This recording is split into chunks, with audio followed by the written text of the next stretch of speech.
Welcome to Men Hurt Too, a safe space where men get to share their truth. Y'all know I get so excited on Monday mornings because I have an excellent Black man who comes on to share his truth from his experiences, from his education, from conversations that he's had with other Black men, but it is just simply his truth. So I am so excited today. As usual, I have my special guest, Bill Davis, is the president and CEO of Baba's Legacy, a despotic educator and servant leader, author, educator, trainer, and public speaker with over 40 years of experience in education, corporate and community settings. In the education arena, Bill has worked at Rutgers University and NYU, among other institutions, and his work has been manifested by assisting schools build inclusive environments for students and staff that are committed to equity. So I'm going to bring him right in, right? I love the bios, but I love to bring my men in, and we're going to talk about what's important in the bio to him. Good morning, Bill. I have William on your thing, but I see everybody calls you Bill because I watched your book release. So good morning. Thank you. Good morning, Trey. How are you? I'm good. How you doing? Well, now that I'm here with you, I'm doing better. Listen, it's so exciting to be here with you in this time because, we've been going back and forth trying to get you on Men Hurt Too. We've been in the DMs, we've been talking, we've been shucking and jiving. But this is a perfect time because yesterday was Father's Day. So happy Father's Day. Thank you very much. So I would think that this time will be perfect for you being a single dad of 4 children. And we're going to get to that. But I'm so excited because I know God's timing is perfect. You were supposed to be here. This is our Father's Day, right? This is our Father's Day celebration. Yes, it is. We're going to celebrate you for the great dad, the great Black dad that you are, with 4 successful children. But let me pump my brakes. I get really excited. Over the top now. Let me breathe here so you can breathe. Okay, so please just tell me, the first thing I always ask my men is give me a little bit about your blueprint, your background, your relationship with your mother and your father. Okay. So I was born in Newark, and my father was a gambler, and so he hit the street number, and before New Jersey and any other place had legal lottery numbers, he hit the street number, and that's how we ended the move from Newark to Plainfield. So I was raised in Plainfield, and it was a very interesting experience to move from Newark to Plainfield, and it was the first time living around a lot of white people, and so. But we actually lived through white flight because there was a quote unquote, some people call it riot, some people call it rebellion in Newark and in Plainfield in 1967. And so then Plainfield went from predominantly white to predominantly Black. And so, our family lived through that. And my mother, and so just is for the benefit of the audience, as well as your benefit when we were talking, before we came on.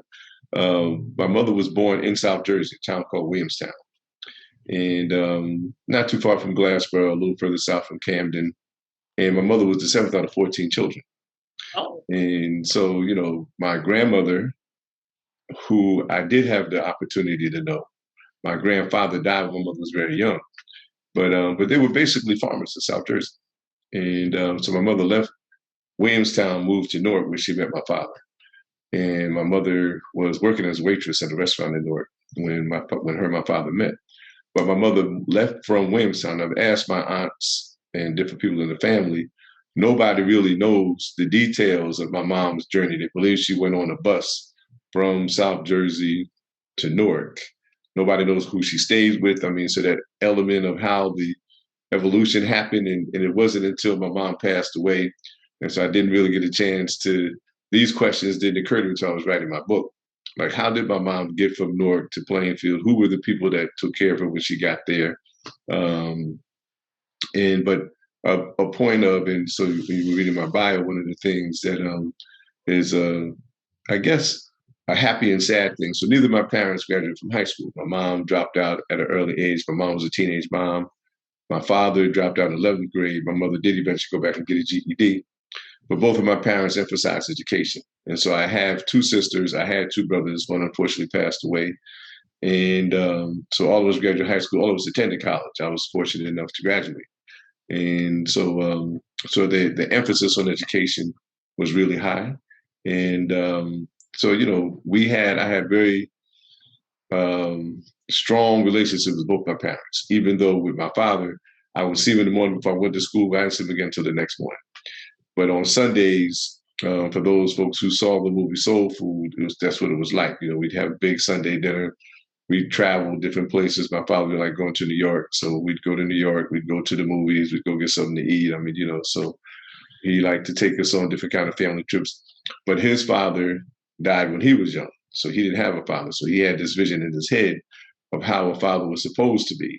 And so, you know, he manifested that in terms of how he dealt with all of us.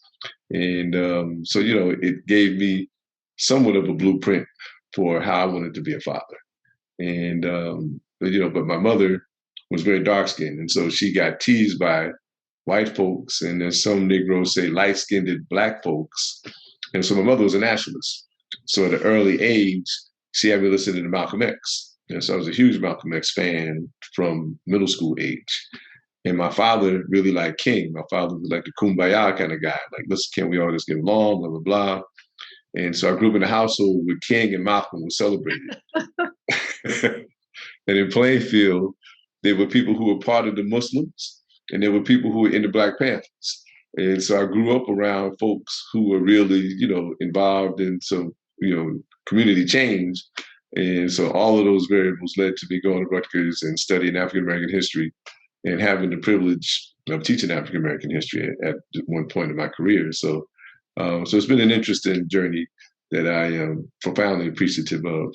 And in fact, I was in Newark Saturday for the demonstration. In fact, if people going to Trenton now, there's a bus leaving Newark, I think around 10 or 10:30. So I don't know if you're familiar with Ryan Haygood and the Institute of Social Justice. These folks are doing some phenomenal work. Some of the Black state legislators have introduced a bill for reparations and have introduced bills on police reform. So since George Floyd was tragically murdered last year, New Jersey has not passed any bills to reform police behavior. And so there was one bill that was passed, and I think Murphy signed it, that all police departments would have to have body cams.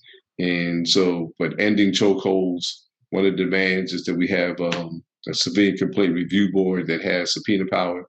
And then there's a bill for reparations. And I don't want to jump too far ahead, but one of the things that your audience should know is that New Jersey had slavery for 200 years. And Perth Amboy and Camden were the two main slave ports. Livingston, New Jersey is named after one of the slave owners that came here, as is Carteret. And so the New Jersey was the last northern state to end slavery. New Jersey, the only northern state not to vote for Abraham Lincoln in 1860 and 1864. And so when you look at, in fact, where my mom was raised, when you go to the southern part of New Jersey, it's very rural. It looks like what the southern plantations look like.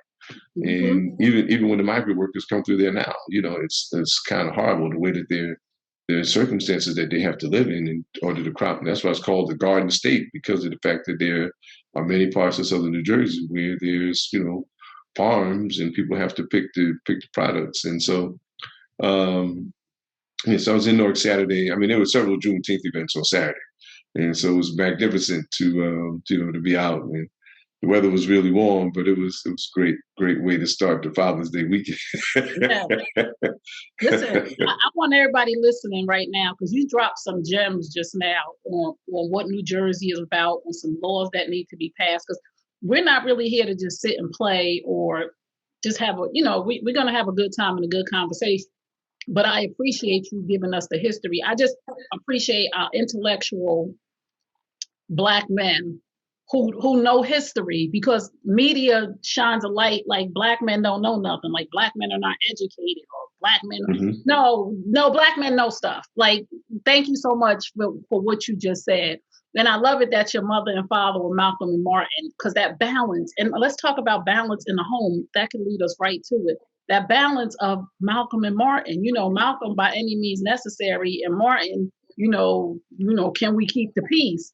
Right. How important is balance in the home for children when it comes to male and female energy? And how did you, okay, first, you're a single dad of 4 kids. I need 4 children. I said kids. I'm from the hood. I'm from Essex County.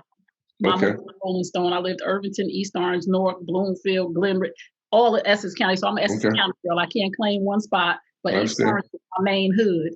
Okay. But how did you become a father of a single dad of 4 children? Okay. So I was married for 9 years, and my former wife suffered from bipolar disorder, and so we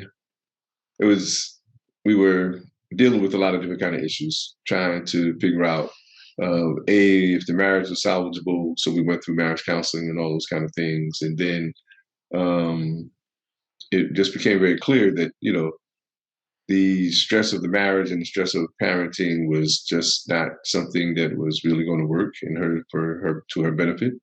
And so I took a job working in New Brunswick. And in fact, we were living in Newark at the time. We were living in the Vailsburg section. And so I moved from Newark to Piscataway, where I live now. And the children were 3, 5, 7, and 9 when I moved here. That was 1992. And so, and to my former wife's courage, and compliment, she, came to the realization that it was better for the children to stay with me, that I was in a better position to provide for them, on emotionally, financially, and all the different things that needed to happen. And so we came, and it was not popular with a lot of people. People were not convinced that I would be able to take care of my children, and so and then when we got here, fortunately, I went to Rutgers. I was raised in Plainfield, and so I knew some people in this area, and had to. So that African proverb, it takes a village. I had to build a village in order to take care of what my father served in World War II. And so my father nicknamed my children the crew. So whenever we would go and visit him, he would say, "How's your crew?" So that's how Baba's a Swahili word for father. And so, which is what my children call me. So my children call me Baba. And then my father gave my children the name The Crew. So that's how the title of the book came out, Baba and the Crew.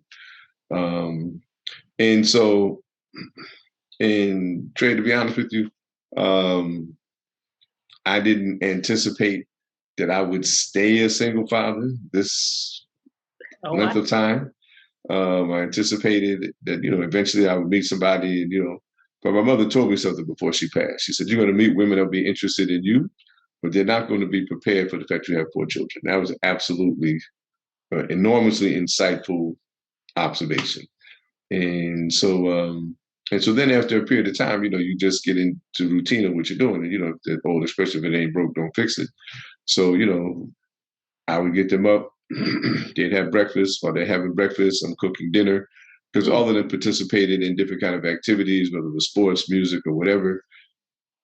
So there wasn't time to cook after school. So I would take them to school. They'd be in the after school program. Then I'd get off of work, pick them up, come back home. If we had time to eat, we eat. We go to whatever kind of activity they have, and then come back, do homework. Boom. And my former brother-in-law told me, he was a recovering alcoholic. He said, "Listen, bro, for those of us who are recovering, we just go day to day." He said, "Because if you think about it too far out, it's going to be debilitating." He said, "If you just do one day at a time, then Wow." And so that was an enormously insightful suggestion. And then when you're in the midst of it, you don't really have too much time to project too far out. They're like, "I got to do this. I got to wash these clothes. We got to do this homework. I got to go." I have a whole lot of time to be forecasting too far away. I got stuff to do right now. In fact, my father used to come over, and we would try to watch the football game. When football games on, I'm going to do laundry. And I can see she was getting uncomfortable. Like, I just can't sit here for 4 hours and watch the game. Now, I got stuff I got to get. Oh man! I love this because I'm a single mom, and I don't mean I'm a single mom based on my children's father don't contribute to their life. I'm a single mom because I'm in the house with them by myself, and I get it. Either with laundry, I have a son. My youngest is on the spectrum. I have to help him shower. I don't have time to think about tomorrow. I got to be in the moment today because this is poured something out in the kitchen. My 21-year-old, he don't know what he want to do. I'm like, yo, come on upstairs, let's have a conversation. I got more. It's more laundry. I mean, I just washed clothes. So with 4 kids, I can't even imagine because I have 3 sons myself. I have a 26-year-old, a 21-year-old, and a 12-year-old. So the dating thing, I love having this conversation with you from the male perspective because one of my questions was going to be, people like, oh, you got 3 kids. Ain't nobody gonna want to date you. I'm like, well, I know men that got 4 kids, 5 kids, 3 different baby mamas. And y'all talk about me. And I wanted to ask you from the male perspective, was it a struggle? But you just answered the question that you go through the same thing we go through. Well, it was a struggle. It was a struggle, no question. Because you don't have, so the 2 things that make dating work is you got to have time, you got to have money. And so, right, you got to have some time, right? Because you're going to want to go somewhere, you're going to go dinner to movies or hear some music or whatever. And you got to have some money, right? I didn't have neither one of them. And so I didn't have no time, I didn't have no money. And then I got 4 children, right? And so it's like, and then I meet women who, if they didn't have children, like, listen, I'm not trying to have no more children, dear. So if that's a deal breaker for you, I'm definitely not the guy. And then, it was hard for women to believe that I didn't have any baby mama drama. Like, look, me and my former wife are done, and so, but that the trepidation of there potentially being some baby mama drama. And I had all 4 children by my former wife. So it wasn't like there was multiple mamas and all that kind of, no. And then for a long period of time, my former wife is from Wisconsin. And so for long periods of time, she was in Wisconsin. There would be sometimes weeks to months to years that my children didn't see their mother. And so, which is one of the reasons that I was very protective of them because I was very selective about if I was dating someone who might get to meet my children. Because the thing I didn't want to happen was for them to get attached and then the relationship not work. And now they're somewhat abandoned again. So I was, very limited in terms of if I did date someone, and at a certain point I came to the realization that, if I'm going to date, I can just date for myself. I'm not looking for a wife necessarily. If it works out that way, that's cool. But in reality, it's 2 adults dating. And if we reach a point in which we're going to meet children or something more serious develops, that's cool. But in reality, if we could just date among ourselves, then, and so it was, trying to work around all these, like on the obstacle course, like, all right, well, I ain't got no money, I ain't got no whole lot of time, I'm not trying to, I'm trying to have more children. So, it's like, I try to tell women that all the time. And I'm glad that you mentioned that for the men as well. That's a good point. When you date someone and you bring them around your children, we have to understand that when you break up with that person, your child goes through a breakup too. Absolutely. They have no say so to say, Dad or Mom, I really like this person. Like, what do you think you're doing? They just have to go through the breakup silently in the grieving stage. And this is all of the baggage that we put on our children that we don't realize. Like, you have your kids around 2, 3, 4 women or 2 or 3, 4 men. And they're like, well, what happened to Lisa? Like, Lisa used to make pancakes. You know what I'm saying? So we got to be real careful. And another very relevant point that you made that I want the whole world to hear. You need to put this on a billboard and a video. Mm-hmm. Just because the woman birthed the children doesn't mean she's always the one more equipped to keep the children. Absolutely. But society has made mothers. Let me just say this to the mothers who have said, and I commend your ex-wife, I can't do this. This is not a good look. It's going to damage the children. Mm-hmm. So you're more equipped physically, mentally, emotionally, spiritually, and financially. Ladies who are listening, if this is you and you know that the father is mentally, physically, and emotionally, or just stable to stay in a home in one place, do not feel bad about saying, I think it's best that the children go with you, because just because it's the female doesn't mean it's the better situation. It is the more equipped, more mature parent that should have the children that can give them stability. And my situation is I left my ex-husband and I took my children with me. And there are days when I say, What if I had left them with their dad? He's still in the Mhm. same place. He still has the same job, same neighborhood. I really was conscious about keeping my children in the same school and all that, so I did that. But it Mhm. also crosses my mind that you really didn't have the right to take the children and decide what you wanted to do with them. So I commend you, and I commend your ex-wife for having the wherewithal to say this is best for our children. And in the end, it showed up that this is the best. And I heard you say something about your mom that a lot of people thought that maybe this wasn't the good decision. And I heard one of your interviews where you said it took your mom some time to realize that this was the right decision. Talk about that a little bit. Absolutely. And so, because for various reasons, one, um, people are always sympathetic to the person that's hurting, and so my family was sympathetic to my former wife. My former wife was a wonderful person, and so they were sympathetic to her. And then I guess my family was not really fully appreciative of the fact that you know, and I didn't really. The book helped me to understand, and for whoever's listening, your children are your legacy. And so, and I was clear that with this particular decision for my former wife and I, when we separated, for me to raise these children, that people were going to judge me by how this turned out. And so, and I was very determined that, one of the things that is in the book is that I had a child. And so there was a point that we were discussing earlier that I didn't elaborate on. So my mother was a teenage mom.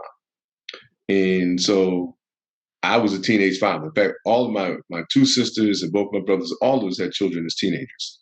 Oh. And so the generational curse that you mentioned earlier, I was really clear that as going forward, and I was insistent with this with my children, not to have children as teenagers, to wait until you have your education, you have a career, that you've had opportunity to travel and do some things in the world, because you will be much more prepared to be a parent. So I got married 10 years later. And then when I had my children, I had already graduated from college, already had a master's degree, had already started working, had a career. And so I was in a much better position to parent. And um, so for my mom and my siblings, then it was like, they're concerned about my ability to be able to just, focus primarily just on raising children. And but I was really, really determined. I've met people, and I'm sure at some point in conversations we had in the past, who have been molested, and how damaging that was for them. Mhm. And so I was, very determined to raise my children in a healthy space, which we could preclude some of these negative circumstances from happening. And so, I just pretty much, I was all in, like, like Why why do this you is what think it's going to be. why do you think that we think the world thinks that I'm a mother, so it kicks in Hmm. automatic. Like I do what I gotta do. It don't matter. Like, so why do we think that it would be a struggle for a father to kick in? Like, it's natural for me to get up, cook breakfast, do this, do that, whatever, because my kids is in the house. Why do we think that it's not natural for the biological father to say no? Like, they my kids. Why you think that I'm not equipped, or why don't you think that my natural instincts are going to kick in? I don't know if it's I think it's a societal question as much as it's natural instinct. And so, because of the way the roles for men and women have been defined in the society, that so the mother stays home with the children, the father goes out to work. I mean, that's the nuclear family model, which has never really been applicable to us, right? I mean, so for the time that we were brought here, our ancestors were brought here, we never had the option of the nuclear model. We were in slavery, and so everybody worked, right, long and hard and under the threat of death. And so, but that nuclear model, having the White House with the picket fence and the husband works and the mother stays home, that's been a very toxic kind of thing for everyone in the society, but particularly for us, because then we judge ourselves by standards that are unrealistic. And so so one of the things I used to teach a class on the Black family. And so one of the things that I would make sure that people understood is that you have to make a definition about what your family unit is going to be. And so for us, is in of African ancestry, then it's been that we have multi-generational households sometimes, which is one of the reasons that the COVID circumstance impacted us so much. I mean, one of the underlying conditions that really got talked about was racism, but we are disproportionately poor, so we were the ones that were on the front line.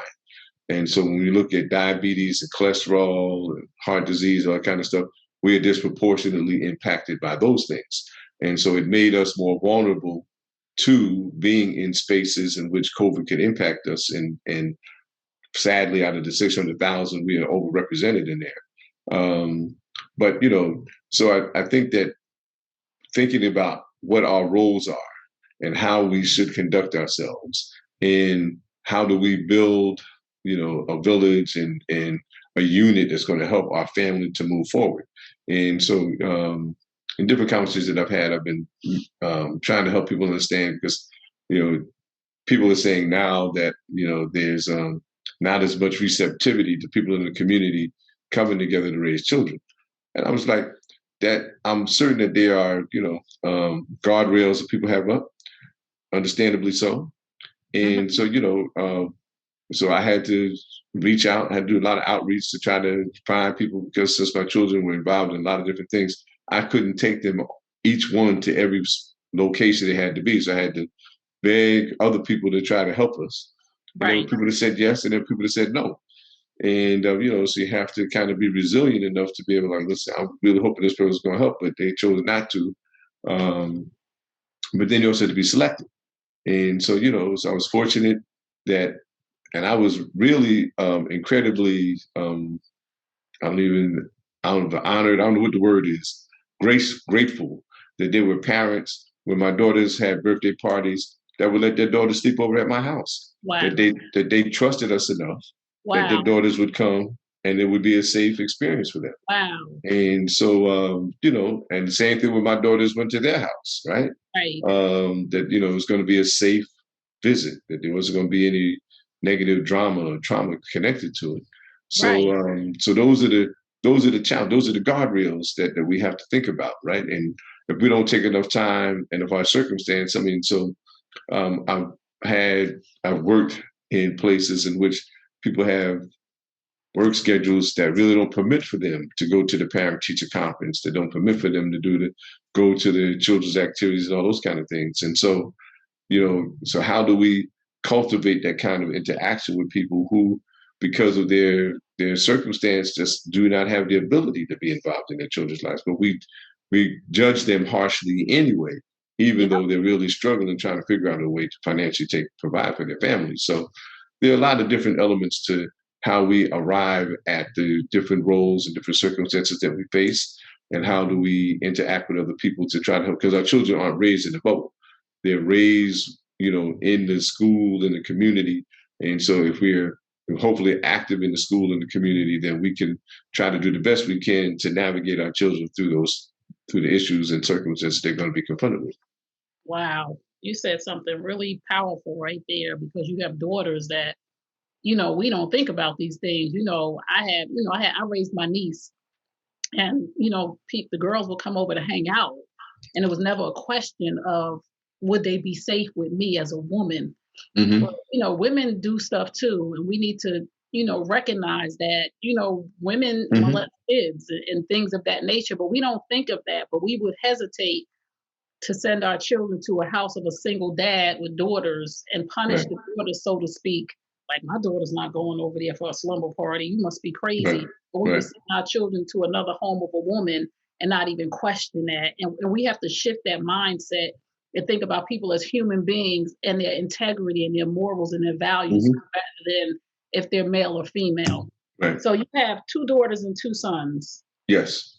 So how did you, going back to the question from the beginning, how did you get that balance of, because we know children need a mother and a father. We know children need men to teach them some things and women to teach them some things, because we hear people say all the time to single mothers, you can't be a father, you can't raise them, you can't be a mother and a father, and you can't. I believe that.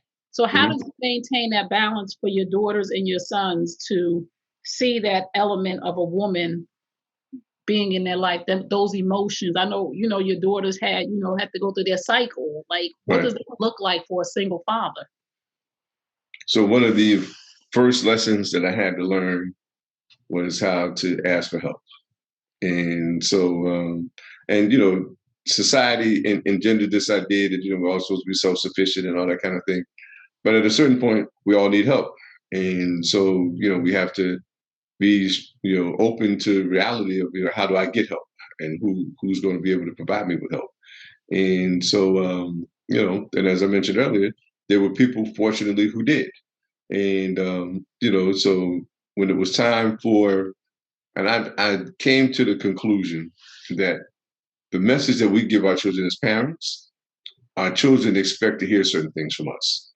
And so it's helpful when they can hear the message from someone else in whatever style or tone that they're going to bring it in, then our children might be more receptive to embrace it, to reinforce the message that we're already giving them.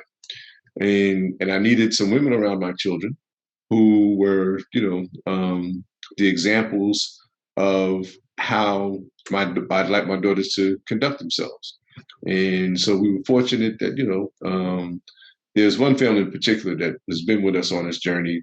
Like my youngest daughter's in kindergarten. She just adopted this family. They've been with us the whole time. y'all ain't got no choice, whether y'all know it or not. It's non-negotiable, Jack. I mean, like the Rugrats. She take her blanket and just walk down the street to their crib. And the mother, had two daughters or has two daughters, and worked as a school psychologist, and so was very embracive of my daughter, my youngest daughter, and of our family. And and then there were other, people who've been on the journey. In fact, there's a family still across the street from us. The son and my son were in the same grade. My son is 6'6", and that son is 6'5", and so they were on the basketball team together. And so, so at different, each one of them had someone who kind of, a family or an adult who they, interacted with and, helped them to get through some of the challenges. Yes. And so I was just, like I said, just profoundly grateful that, listen, whatever energy and information you can provide that's going to help, because their children also benefited, right? So I mean, so one of them, I'm guessing that your children may have faced this as well. So my expectation as an educator is that you're going to be on the honor roll. And so when our children are in elementary school, they just be blowing it out, just honor roll all the time. Yes. Right. When they get to middle school, they start getting distracted. And so now, we ain't paying as much attention to this as we are to, our friends, right? And so, and then the challenge that we face as people of African ancestry is that, if you're smart, you acted white, you ain't cool to be on the honor roll, that kind of stuff. And so, so the children who would be around my children, it was cool to be smart, right? And so the other parents who appreciated that message, right? Like, listen, okay, yeah, but, so they got little prizes, they get money, we go get special meals, all that kind of stuff, when you're on an honor roll. So, because we have to reinforce the behavior that we want to see. Yes. And so, so the other parents recognizing that, okay, well, I see the direction that you're moving in, it's the same direction that my children to go in. So then, became a mutually beneficial circumstance. And so, all of us were like, hey, listen, we want to graduate, we want to go to college, we want to stay away from the knuckleheads. So, let's, collaborate together to build a safe space for that to happen. I love that. I love it. Listen, reciprocity. I'm going to give a little, you're going to give a little, I'm going to take a little, you're going to take a little, but we're going to keep this balance here. You're going to help my daughters and my son from a maternal instinct, and I'm going to help your sons. So, what's in a name? So your children's names. Oh, sure. So my oldest son is named Sekou. There's a very interesting story about how Sekou got his name. And so one of my mentors, who unfortunately passed, was one of the smartest brothers I have, one of the smartest people, period, I've ever met. His name was Brother Lombe Bray. And so Lombe, for a period of time, I lived in New York. In fact, that's where I met my former wife. I was living in New York, and I was invited, and the universe just works in phenomenal ways. I was invited to work with some folks who were planning the first national conference against apartheid. This was in the early 1980s. Oh. And so, we used to have meetings at the UN. And so one of the things that I was aspiring for at that time in my life was to work internationally. And so Alombe was one of the premier nationalists, not just in the country, but in the world. Wow. And the brother knew African presidents. And so, my role in the conference was to reach out to him. And I didn't know him at the time, but if I could tell about, we got to get this brother Alombe, blah, blah, blah, blah, blah. So listen, I go talk to the brother, like I don't know who he is. Right. I don't know what's going to happen, but I don't have any quarrel with going to talk to the brother. So I meet the brother, and I don't know if you ever watched the show Like It Is. It used to come on back in the day. Mm-hmm. So Gil Noble, Like It Is, Alombe worked helping to produce the show. Oh. And so many of the guests that were on the show got there because of Alombe.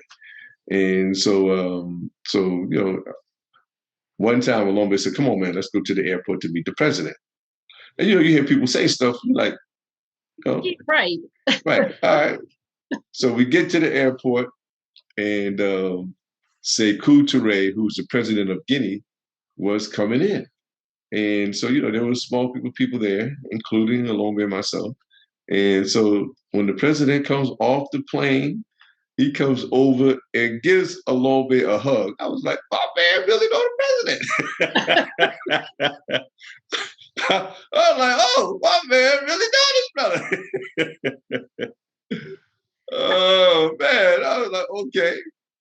And then at the same time, there was a group called what was the name of the group? I can't remember the name of the group, but they had a song out, How You Gonna Make the Black Nation Rise? If you dippy dies and so socialize, how you gonna make the Black Nation rise? The lead singer in that group was a brother named Sekou. Oh. Sekou, the translation of that name is one who fights for just causes. And if I was named in honor of my father, I have a nickname, Brother Black. But if I was ever to change my name, I would have changed my name to Sekou. And so it was like, that's how he got his name. Oh. My former wife's family was from Haiti. Her father was from Haiti. And so when my second son was born, he suggested that we name him in honor of him. His name was Addy. And I said, "Well, sir, with all due respect, can we name him in honor of Toussaint Louverture, the brother who got Haitians free from the French," right? Wow. That's how Toussaint got his name. My daughter, Imani, was, my former wife always wanted to have a daughter. And so when you get to 3 children, you need some faith, right? Yeah. A whole lot of it. You need some faith. And so, and I've been practicing and celebrating Kwanzaa forever. And so it's like, yeah, this is, and that name just really resonates. So it's like, yeah, we need Imani. And my youngest daughter's name is Naima. And Naima Safia Ife, which is, Naima is benevolence. And so Ife is love.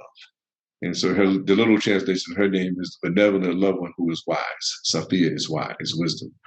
And so, and when they were little, and it's one of the things I talk about in the book, and I still ask people this today, that they had to introduce themselves and say their name and what they meant and why they had it. Because, right. You meet people, they have African names. Well, what's your name mean? I don't know. Like, right. Come on now. Somebody blessed you with this name and you don't know. And whoever gave it to you, either they didn't make sure that you understood it, and then you have it, and it wasn't important for you to go find out. And so I try to get people to really think about it. If you're named and, after a significant person or ideal or whatever, then you should be able to clarify, what that is. So that's how they got their names. I wanted to make sure that they were rooted in some element of African culture. And so having names and the significance of their names, and it also gives them something to aspire for, right? So, we want you to embody what the ideals are that are attached to your name. And fortunately, they've stepped up to make that happen. Well, they had a great example. So happy Father's Day. I mean, they had a Thank great you. Thank you. example, and you put your mind and your will to raising great adults in society, great human beings. And I give you a lot of credit for that, because we love to talk about deadbeat dads. We just love it. Happy Father's Day to the single mother, because you Right, had right. no, you're a mother. No matter what, you get Mother's Day. No mother ever gets Father's Day. So I just Right. love to highlight the brothers that are really putting it down, because when we see your children, we see where they came from. We see a product of what you produce. And Right. so many times as women, when we raise children in single homes and our children graduate from Howard or they graduate from Penn State or from Rutgers, we're like, that's my son or my daughter. But when they do something wrong and it doesn't work out, we put that on the father. Like, you have to do it with dad. You can't say, this one graduated from Howard, you're so proud, and this one is in jail, it's the father's fault. You raised both of them. So we gotta take that thing on. So I know you said that your boys played in Pop Warner, and when they were playing, your daughters were the cheerleaders and you was the commentator.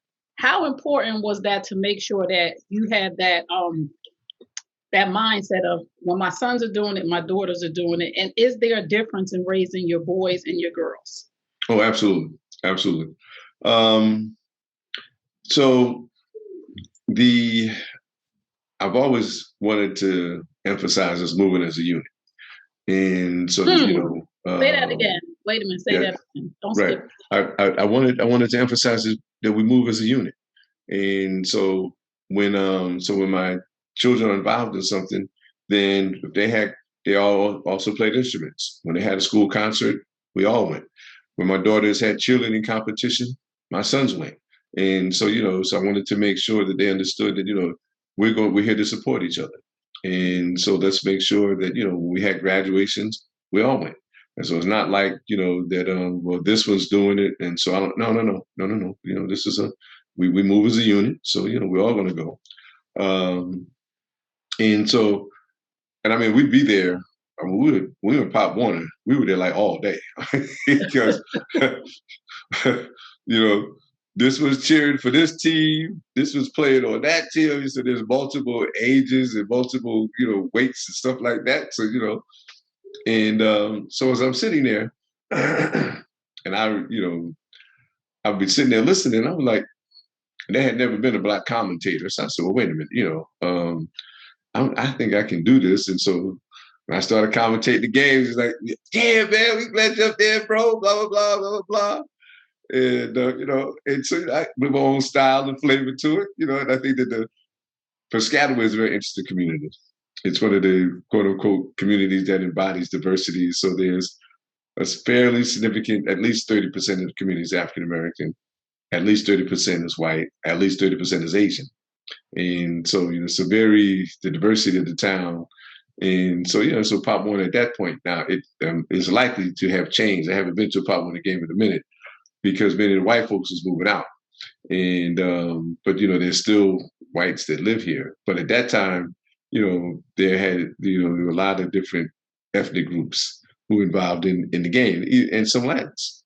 And so, so you see African American coaches and all other kind of stuff. So it's like, I bet, I'm comfortable with the fact that we're represented on different levels of this thing.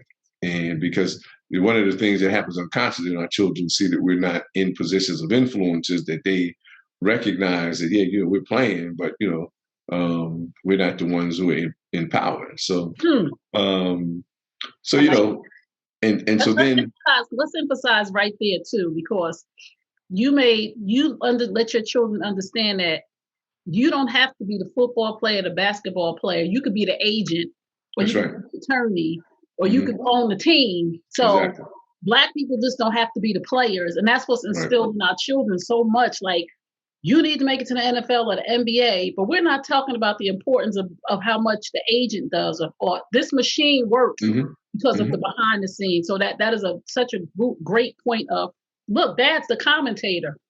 So if you're not that good at football or you just don't like it, Right.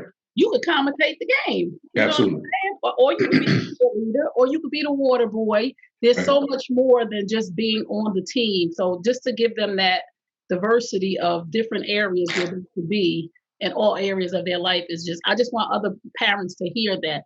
Don't be mad at your kid because he didn't make the football team. I talk about that in my book, how boys carry that, how their father was disappointed because they didn't make the basketball team or they didn't make the football team. Well, you should have encouraged him to be the owner or to be the lawyer or to be the agent or the coach. So I really appreciate that. Now, the difference, was there a difference in the way you raised your boys versus your girls? Absolutely. And one last thing I want to say about the whole sports thing. I mean, so Please. they could play, but they had to be on the honor roll. And if they weren't, then I wanted to make sure I explained to the coach, they can practice, but they can't play. And because I wanted the coach to emphasize the message to them to respect what the rule is. Like, listen, if you're going to be on the team, you have to be on the honor roll. And so for parents whose children are participating, and I encourage it. I mean, so I ran track in high school. My track coaches were some of my mentors, were really instrumental in me staying away from the knuckleheads that were in the community. And so I really think that there's a real value in addition to the physical fitness aspect of participating in sports. And it's a team effort. And so, you have to carry your role out in order for the team to succeed. So, I mean, there's a lot of different elements that are reinforcing. But then my sons graduated from football to basketball. And like I said, all of them played instruments. And so they were in the marching band, and the marching band was no joke. I mean, their practice was more intense than the sports teams were, but they also traveled. They would take them to Florida. They'd go on different trips all over the place. And so, and the children who were doing well academically were in the band. So it's like, okay, so, I had a couple of different strategies about how to reinforce doing well in school, in addition to, the honor roll stuff and getting whatever rewards you get for that. But the question of the difference between my sons and daughters, and so people ask me all the time, like, listen, my sons were easy, right? Because, like, look, this is how we're flowing. And, but your daughters, the emotional side, you got to have, I have to buy skirts and dresses and stuff for my sons. So you got to get more stuff, got to deal with the menstrual aspect of it, right? I mean, so there's a lot of different dimensions to it. And so, which is why, got to get the hair done. Right. So there's a whole other level of parenting, between sons and daughters, right? And my daughters were more verbal than my sons, and so Right. so my patience with having to hear more chatter, sometimes I didn't necessarily want to have to hear, but like, okay, we got to figure out a way to, the yin and the yang, right? That ebb and flow. How do we keep this situation, and but fortunately, since my sons were the oldest and they were expected to be on the honor roll, then and my one of my daughters was probably the smartest one out of all of them. She was just blowing it out. So then, in addition to doing school and sports, my daughters also got involved in student government. And so both of them became president of student council in middle school. And then my oldest daughter became president of student council in high school. And so they took the idea of, so Paul Robeson has, for those people that don't know, Paul Robeson was Rutgers' most phenomenal graduate.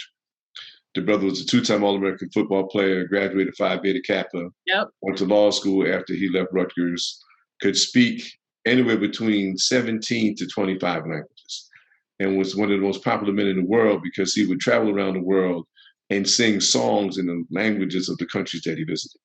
And so, that standard was what listen, you can be scholar athletes. So that's what we're aspiring for, is aspiring to be scholar athletes. And so then when my daughters go into, student government and stuff like that, and they're really embodying the whole leadership question, like, how do we move into leadership and the community service question?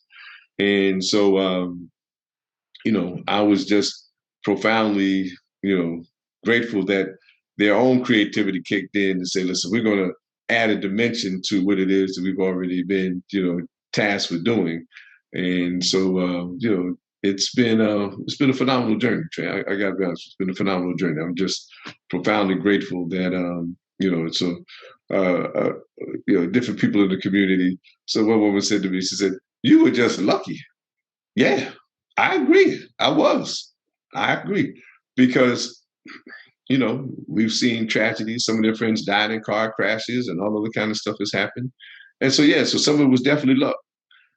But but underneath of that luck was also a foundation. I'm gonna say like Nicki Minaj said. I'm gonna say like Nicki Minaj. I'm gonna quote her rap. No, I'm not lucky. I'm blessed. I understand. Okay, listen here. Right. We look at folks and we be talking about luck, but when you put the work in, like I said, this whole parent. I said something to a woman. It was a nurse. I was doing my mammogram, and we were just talking, and it was a white nurse. Right. And I told her parenthood is the worst hood I ever been to. She fell she fell out. She said, I have never heard nothing like that before in my life. But you're right. It is the hardest hood. It is. I done been to some hoods. I've lived in some hoods my whole life. Parenthood, parenthood will take you out. So I don't think you're lucky. I think that you just put the work in. I mean, we all have some levels of luck. But when you actually say, you know what, I'm going to put the work in. I'm going to instill some things in my children. And not only am I going to instill some things in them, I'm going to lead by example. I'm going to go to school. I'm going to teach African studies. I'm going to go to my community and be an activist. I'm going to go to the community and I'm going to speak. I'm going to show my children something. That's not luck. That's instilling skills and priorities and morals and values in your children. I'm sorry. Like, listen, there's some lucky people that didn't do nothing. Right. They have kids that graduated high honors. Right. Didn't pick drug addicts. Now that's luck. Like, you're so lucky. Like, you real messed up. You really lucky. But to put it in, I just want you to and I know we don't want to pat ourselves on the back, but I'm sorry. You got to take credit where credit is due, and God and everything. But no, you're not lucky. You're blessed because you put the work in. And I think that that's what happens to us when we go the right route. The right things show up. And I tell people all the time, if you don't like where you are, it's based on the choices that you're making. So if you don't like it, make better choices. And you just really made some good choices for your children, starting with, I'm going to take my babies. Because I know people whose the mother has died or whatever. And the father's like, go with your grandmother, go with your auntie. I'm not doing this. Like, I've seen this several times, but you made a decision and you should be like, Happy Father's Day again. I'm going to say it over and over again. Now let's talk about your book. Right. Yes. And so I do understand one thing, because you just touched on a point that was very important. Go ahead. That one of my friends, I used to tell him all the time, I said, bro, listen, one thing that I'm praying for every day is I stay healthy enough to raise my children, because I don't want the children split up. And, at one point that conversation came up with the daughters go with their mom and the sons step in. I said, no, we got to keep everybody together. I don't want, we got somebody over here. So, no. And the last thing I wanted was that I pass away and they get parceled out someplace and somebody end up in foster care and all that kind of stuff. And so I was very profoundly grateful that, to stay healthy enough and to be able to provide for them over the course of this time, because of the fact that, our family stayed together through all the challenges my mother and father had. We stayed together. And I was determined that, if there was whatever I could do, my children were going to stay together. And I think, right. And so I think now that, the value of that is something that they really appreciate. They have their own sibling chat. And so there's a family chat that I get included in. They have a sibling chat that I'm not included in. And so, but then we talk about you over here. We talk about you. Oh, yeah. Papa got on my nerves. We don't want her feelings. Right. So, you know what I'm saying? I like, hey, but the way that they support each other is a profound blessing. Absolutely. When we separate children, and people need to hear this, you make children feel like, oh, I'm going to take the boys and you take the girls. you give children abandonment issues to think, oh, why did you want the boys, but you didn't want us? And look how different their life is. No, I gave my children the same opportunities. That's right. You know, different things could have happened, and you knew the circumstance and the situation. So it's like, no, I'm good over here with all four. Don't worry about me. Whatever I got to figure it out. How the mothers say, we got this joke. We say, if I got to get on the pole to feed these kids, I'm gonna be on the pole. Like, I know I ain't got no skills, but no, we really have to commend you for saying no. That don't sound right to me. So I'm not gonna send them over here to make them feel like. And for parents who had to do that or make that choice, I encourage you to sit down and talk to your children to say, I gave you to your grandmother because it was the best place for you to be at the time, not because I didn't want you. I hear this a lot because I deal with relationships and matters at the heart of men. Because I do this podcast and I talk to men heard too, who say, my mother just gave me to my grandmother. She didn't want me. And I know there's a story behind it. So we need to take this time while we're alive to tell our children, it wasn't that I didn't want you. Grandma had a home. I was on drugs. Your father had left. I was 16, 14. I just, so let's have these conversations with our children so that they can take that baggage off and be free to live and run their journey, not crawl, but to run their journey. So let's talk about your book now. Absolutely. And so this is the book, Baba and the Crew.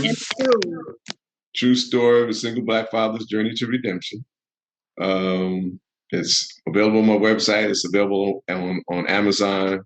My website is www.babas, legacy, legacy.com. And so between Juneteenth and yesterday, it was amazing to see all the different people who wanted to get a copy of the book. Absolutely, because last year during the pandemic was when I was writing the book. And the intention then was to try to have it done by Father's Day. But because of the pandemic and the form of food that was in the White House and all the crazy stuff that was happening in the world, then there was just a lot of stuff to try to get through to get attention for the book. But now that things are in a better situation, then, we've been able to try to get some additional, attention to the book. And so, but in August, we're going to have, so August of last year, even in the pandemic, I had a small book which launched, which you saw. I'm going to have a really tremendous anniversary celebration this year. And so, but I wanted to, when I wrote the book, it was to address that narrative about Black fathers in particular, in the Black community and family in general, because of the fact that we've always, the baby's kids kind of stuff, and so how do we recognize the fact that there's a lot of brothers out here who are stepping up, whether they're single or with their mate, but the light doesn't really get on them. And so, Trey, I want to commend you on having this platform because of the fact that we don't have enough platforms to change and challenge the narrative. And since we don't really control very much media, then our images are determined by people who don't look like us. And there's a vested interest. So there's a vested interest. The money that people think about the incarceration, they just think about the person in jail. They don't think about the bonds and the construction, all the other stuff that went into building the jails and all the money that gets made on that end of it, aside from, particularly now their private prisons, the money that gets made there. So, and so one of the things that I'm desiring to do is to work with organizations to talk to young brothers about A, being men, and then B, if you happen to be a father, about, stepping up into your father's situation.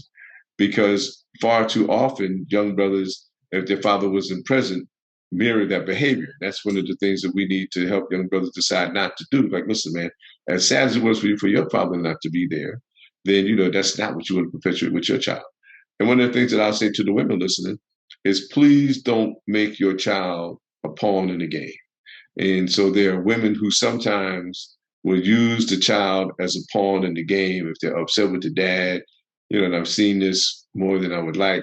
You can't see the child and, you got to give me some money before you can see the child. And, I'm seeing somebody else now, so you can't see the child. I mean, and it's just absolutely crazy. I mean, and so what people should know is that fathers being present is a phenomenal asset to the child. There's all kinds of studies that show children do better in school. Children, their life circumstances are much better when fathers are present. And so whatever issues you have with the father, then don't bring that with the child. I mean, if the father's doing something that's unhealthy, yes. But if the father is trying his best to, and then brothers particularly, I mean, so Black men, the employment rate is really horrible. And sadly, in my classes, there are 2 times as many women, twice as many women as there are men. Black women graduate college at twice the rate of Black men. And so from a family perspective, African-American women are challenged by the fact, if we go by what the Christian term evenly yoked is, they're going to have a difficult time finding an African-American brother who is educated, financially stable as they are.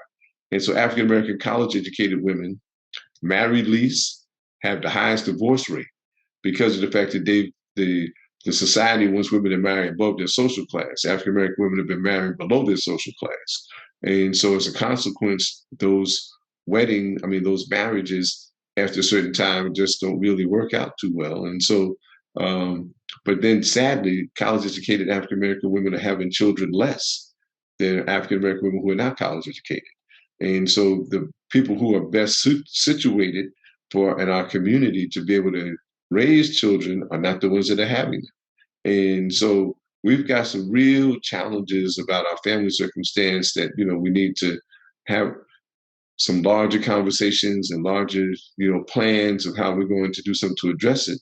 And so, I just, whatever way I'm able to contribute, just want to try to contribute something and say, let's think about our family and how we can move our families forward so that we have more brothers and sisters graduating and excelling and being able to contribute more to the community so that our upliftment is happening for all of us. I love it. I love it. So we only have a few more minutes. We actually over our time, but I just need a couple more seconds of your time, okay, and then we'll get done.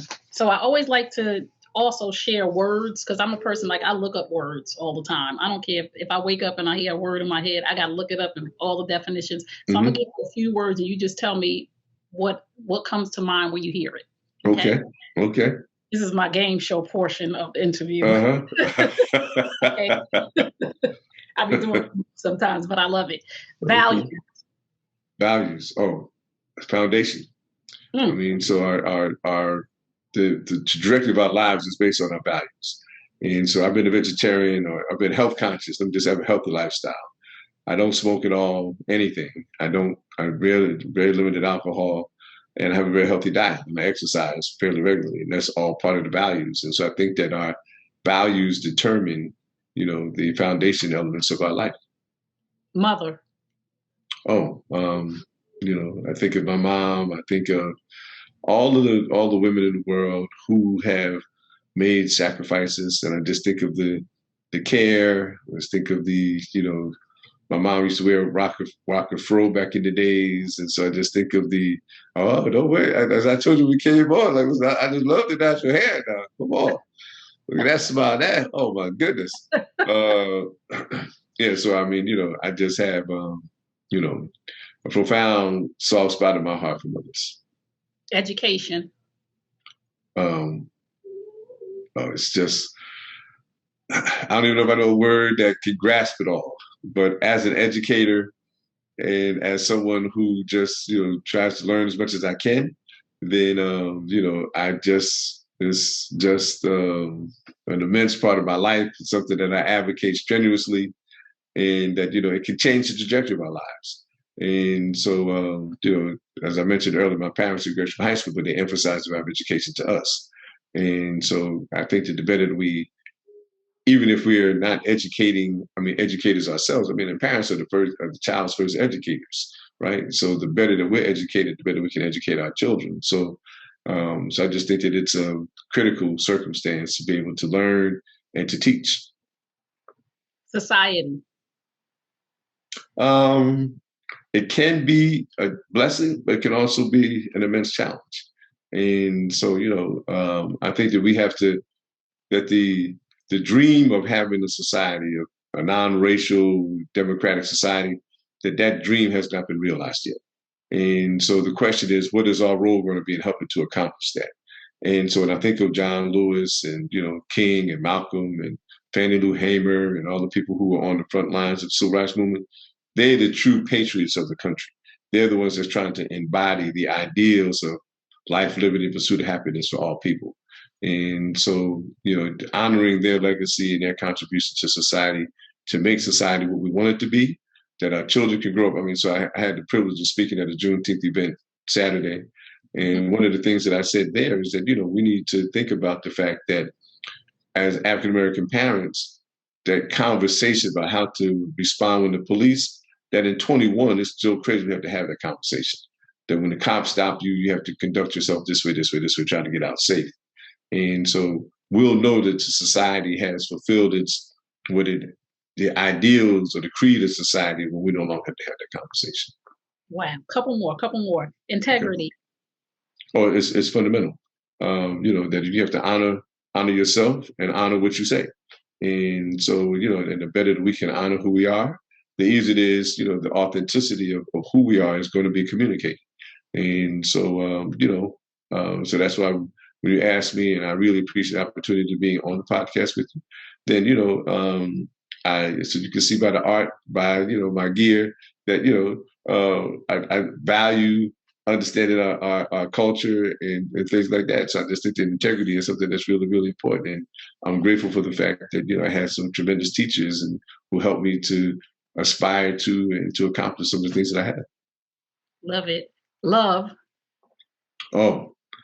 I think I told you my daughter's, one of her middle names is Love. Ife is one of the African words for love. And, but it's, when we love ourselves, when we love our family, when we love our community, when we love whatever deity, God, Allah, Jehovah, whatever deity, the name of the deity that you pay homage to, when you love the fact that that deity gave you a healthy mind and a healthy body, and you love yourself enough to keep it healthy, then I just think that that's the fundamental thing that we have to do in the world, is to be comfortable in loving ourselves and loving the opportunity and the life that the deity gave us, and to share whatever gifts and blessings that we have with people who we love. Oh, I love it. And the last one, legacy. All of us are going to have a legacy. And if we're fortunate, if we're conscientious, I should say, we get to shape what that legacy is going to be. And so I think that people should make sure that they are conscientious about what their legacy is going to be. And, that because when we go from the dash of the birth to the dash of the death, what we do in between is going to be the legacy. And so I'm, encouraging people to really value their personal legacy and to honor the legacy of some of our great ancestors. And so if people think about how smart and articulate King Malcolm and other people were, if they were doing this prosperity ministry, right, as opposed to the ministry of social justice, right, then our lives would have been immensely diminished, right? And so just hearing King and Malcolm and folks like that inspires us to aspire for greater things. And so, so that their legacies, hopefully, Nelson Mandela, I mean, you can just go down the line of people, Aretha Franklin, I mean, and just say those legacies have given us nourishment. We need to think about how our legacy is going to nourish someone else. Wow, this conversation has been so rich and so rewarding for me. I don't know about nobody else. Awesome. Tracy, this is my podcast. I hope you got some. I did. I'm so serious about that too, because I do this because I'm trying to learn what we need to do better as a society for our Black men, for our Black boys, because you guys get disregarded, thrown to the wayside, talked about, diminished. And there's so many wonderful, intellectual, handy Black men. And I'm just like, why are we seeing all of this and none of this, so that our children can understand that, no, you come from kings and queens. No, you come from kings. Like, Black men can lead. Right. Black men are leaders. Black men are healthy. Black men are healed. Black men get help. We don't see any of this. Right. All we see is on Father's Day, you deadbeat dad, or, all the time I'm seeing these things. Black men are narcissists. No, a lot of Black men are not narcissists. They were just raised by their mother, who most women give off narcissistic tendencies, to look at yourself, to make sure you're okay so you can attract a man. So if a boy is around a woman, he may look like a narcissist. It, Right. it just Right. makes sense if you think about it. But Right. I'm so tired of hearing negativity about Black men when I know I interviewed, I think you're probably number 48. I Wow. interviewed 48 Black men who are doing well. And I didn't pick them because they were doing well. Some of them Right. came in, I like to share my story. I didn't know what they were going to say. I Right. said, all Black men have a story and they're not going around just traumatizing the world. Right. They have trauma too. Men hurt too. Let's hear what they have to say. So I appreciate your vulnerability. I appreciate your truth. I appreciate you as a Black man. And I appreciate you as a Black father because you rock. So again, this is our Father's Day edition. This is forever going to go in the cloud and anywhere else I could put it because Black fathers are doing it. So just let my people know and your people know and anybody watching this know where they can find you, where they can buy your book, how they can follow, friend, like you, and support you. Absolutely. So once again, Baba and the Crew, True Story of a Single Black Father's Journey to Redemption. My website is www.babaslegacy, BABASLEGACY.com. Email is there, phone number is there. There's different ways that people can reach out to me. And so, if they want to have a book signing, if they want me to speak someplace, if there's some young brothers that they want me to interact with, I'd be more than appreciative of the opportunity to do those things. Trey, I appreciate the opportunity to be on the podcast with you. I really love the hair and the shirt and the message. And I do think that, oh yeah. Black men are dope. Yeah, I really believe. And as I said earlier, that the opportunity to have a platform in which these issues can be discussed and the narrative can be challenged, and that we can facilitate some type of change, I just think is immensely important. And so, immense and profound. The Swahili word for thank you. Thank you very much, Asante San. Oh, thank you so much for being here. And to everybody tuning in, thank you guys for tuning in today. And remember what I tell you at the end of all my broadcasts, you deserve the best. Yes, I'm talking to you. You deserve the best. Now go get it. Peace and blessings. And remember Psalm 147:3, he heals the brokenhearted and binds up their wounds. Psalm 147:3, he heals the brokenhearted and binds up their wounds. I love you and I will see you next time. Peace and blessings. Peace and blessings. Stay strong.